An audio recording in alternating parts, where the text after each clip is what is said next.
Oke, bismillahirrahmanirrahim. Assalamualaikum warahmatullahi wabarakatuh. Bertemu lagi dengan saya di mata kuliah praktek statistika. Nah, dalam praktek ini kita akan mencoba praktek yang kedua, ataupun seperti yang sudah kita rencanakan kemarin bahwa hari ini kita praktek kedua dengan materi yaitu validitas dan reliabilitas. Di praktek pertama kita kemarin sudah membahas tentang distribusi frekuensi, di mana di dalamnya ada mean atau rata-rata, median, modus, dan standar deviasi, minimum, maksimum. Nah, hari ini kita akan mencoba untuk validitas dan reliabilitas. Nah, dalam validitas dan reliabilitas ini kita akan mencoba menghitung validitas dan reliabilitas dari data yang sudah kita masukkan atau yang sudah kita tabulasikan. Di sini contohnya sama seperti kemarin, yaitu kita contohkan saja bahwa kita akan melakukan sebuah penelitian tentang analisis pengaruh kompetensi dari karyawan terhadap kinerja perbankan di Indonesia. Jadi bagaimana kompetensi dari karyawan atau kompetensi keterampilan dari karyawan ini dapat meningkatkan kinerja perbankan atau tidak di Indonesia. Nah, di sini kita sudah menabulasikan beberapa data ya, seperti yang sudah ditampilkan di Excel. Bahwa ada beberapa data. Nah, ini akan saya jelaskan kenapa kompetensi ada X1, 2, 3 dan kinerja bahkan ada Y1, 2, 3. Nah, ini angka 3, 4, 1, 2 ini adalah tabulasi atau hasil pengkodean dari kuesioner yang sudah disebar. Jadi biasanya kalau teman-teman melihat ada kuesioner. Nah, ini kuesioner kita misalkan dalam penelitian ini kuesionernya adalah mulai dari setuju, sangat setuju, setuju, tidak setuju, sangat tidak setuju. Nah, ini dikode. Bila si responden atau orang yang kita beri kuesioner itu menjawab setuju, sangat setuju misal, sangat setuju, berarti kita kasihkan kode 4 ketika menabulasikan data. Nah, turun lagi ketika menjawabnya setuju, berarti kita kategorikan menjadi 3 karena di bawah dari sangat setuju tadi. Lalu kalau tidak setuju kita kategorikan 2, yang satu itu sangat tidak setuju ataupun sangat tidak sesuai. Nah, itu nanti terserah gimana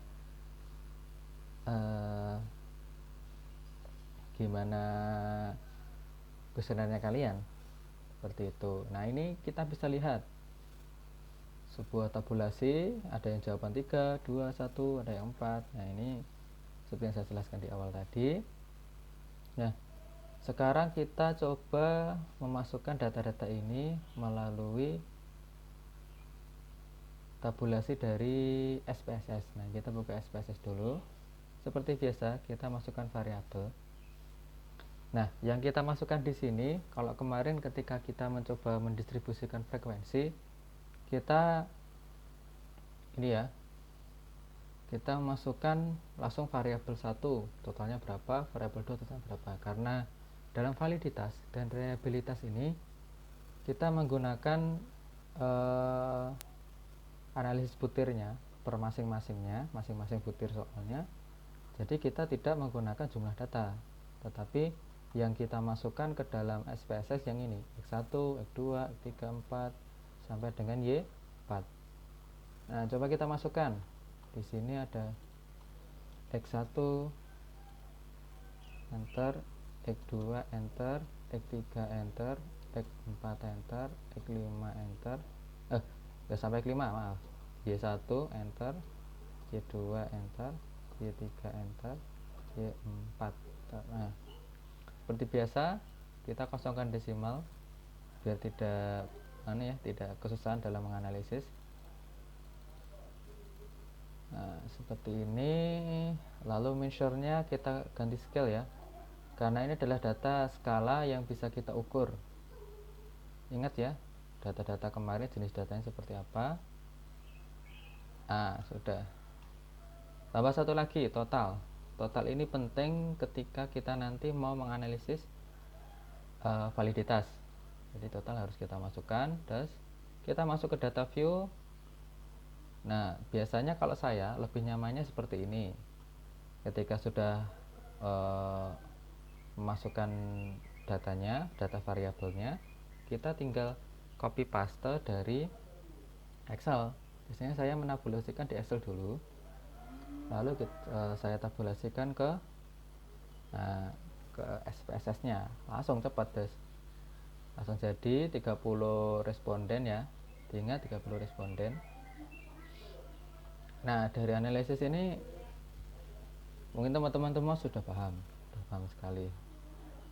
Nah, kemarin kita sudah membahas tentang validitas dan reliabilitas, ada jenis-jenisnya juga.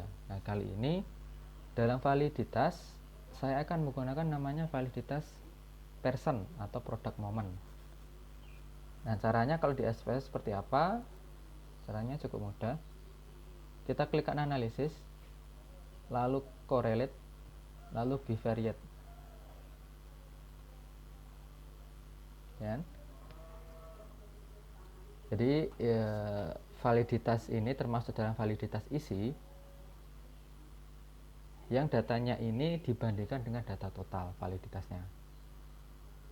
Oke ya. Tinggal ini masukkan saja, Ctrl A, masukkan semua variabelnya. Sudah. Person dan totality ini tetap dicentang ya. Option ini nggak usah diganti apa-apa, start dan bootstrap nggak usah diganti apa, langsung kita oke.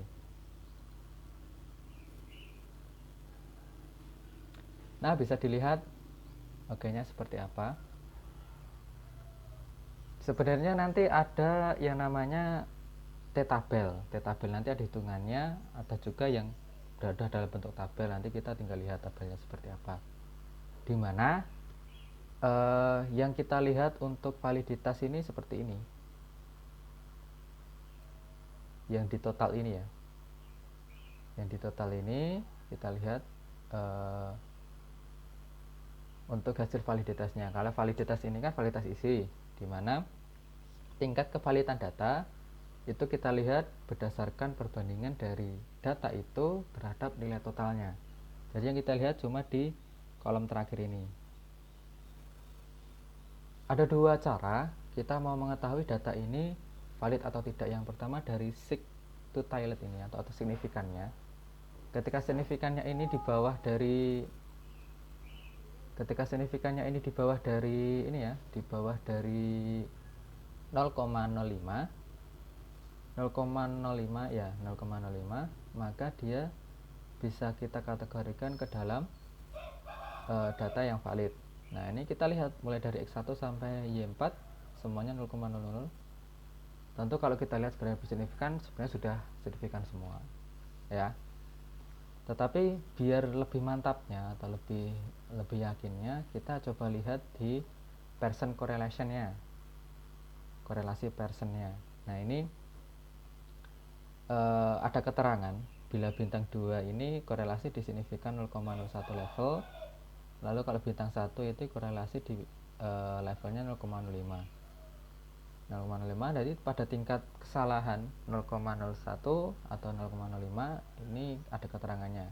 Nah, ini semuanya ternyata titik 2. Semuanya ternyata ini ya, bintang 2 yang artinya tadi bisa kita lihat yaitu korelasi di signifikannya 0,01 atau tingkat kesalahan 1% malah. Ini tinggi banget kalau karena datanya emang data manipulasi ya, bisa dibuat sangat tinggi. Kalau penelitian jarang sih kalau bisa data seperti ini, tapi kalau bisa datanya seperti ini berarti emang penelitian Anda sangat bagus, datanya terus validitasnya seperti apa sangat bagus. Nah, sebenarnya ini barang ini juga bisa kita siasati dengan mencoba melihat tabel, di mana hasil Pearson correlation ini harus di atas tabel. Nah, nanti untuk penjelasan lebih lanjut mengenai interpretasi dari hasil ini kita bahas di pertemuan yang selanjutnya ya. Pokoknya di sini dulu saya berharap teman-teman bisa mengaplikasikan cara untuk analisis dari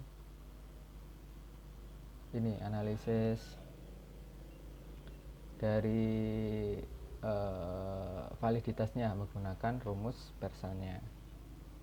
Seperti itu, mungkin validitas hanya sampai itu. Nah, kita sekarang akan mencoba ke analisis reliabilitas. Reliabilitas ini adalah misal data dianggap reliable jika data ini bisa digunakan dalam keadaan yang sama atau kondisi yang sama tetapi di berbeda tempat misal atau berbeda waktu. Nah, ini bisa digunakan dalam data seperti itu. Kita mencoba menganalisis ya, analisis. Nah, kalau reliabilitas itu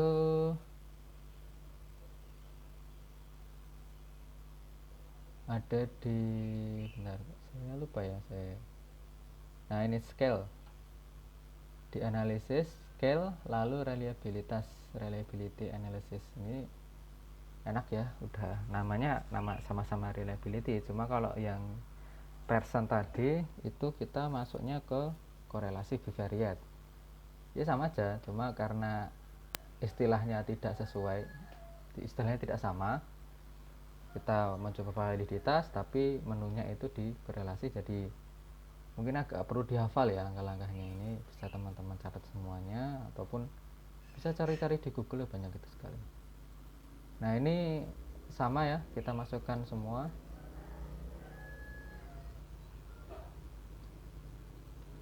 Kalau yang validitas tadi kan kita pakai total, kalau ini cukup yang 4 ini, X1 sampai Y4 ini kita masukkan ke item statistik scale if it delete. Nah, ini kita centang ini saja. Oke, model alpha ini nggak usah diganti lagi, kita klikkan oke. Nah, kita lihat di tabel pertama cache processing summary ini menunjukkan datanya ya, datanya bahwa yang valid 30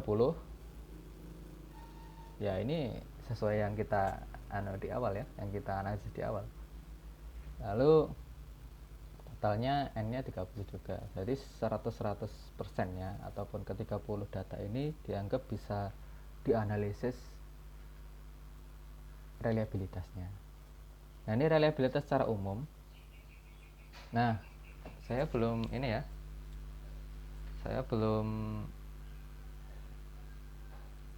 bilang bahwa tadi dalam analisis reliabilitas ini saya menggunakan namanya rumus Cronbach alpha. Rumus Cronbach alpha ini untuk tingkat kesesuaiannya dan tingkat data bisa dianggap reliable ini agak menjadi perdebatan ya. Ada yang menyebutkan bahwa harus di atas 0,5, ada yang di atas 0,6, ada yang harus di atas 0,7, bahkan ada yang bilang harus di atas 0,8. Nah, ini sebenarnya dari semua pendapat ini, data yang kita analisis ini di atas 0,8 ya, 0,904 kalau di nilai secara umum. Nah, ini secara rincinya per item pertanyaan bisa dilihat Cronbach alpha if item deleted. Nah, ini yang kita gunakan yang kolom terakhir, bisa dilihat aja itu semua nilainya di atas 0,8 semua kan, berarti bisa kita anggap bahwa data yang sudah kita analisis tadi baik secara validitas dan reliabilitas memenuhi syarat.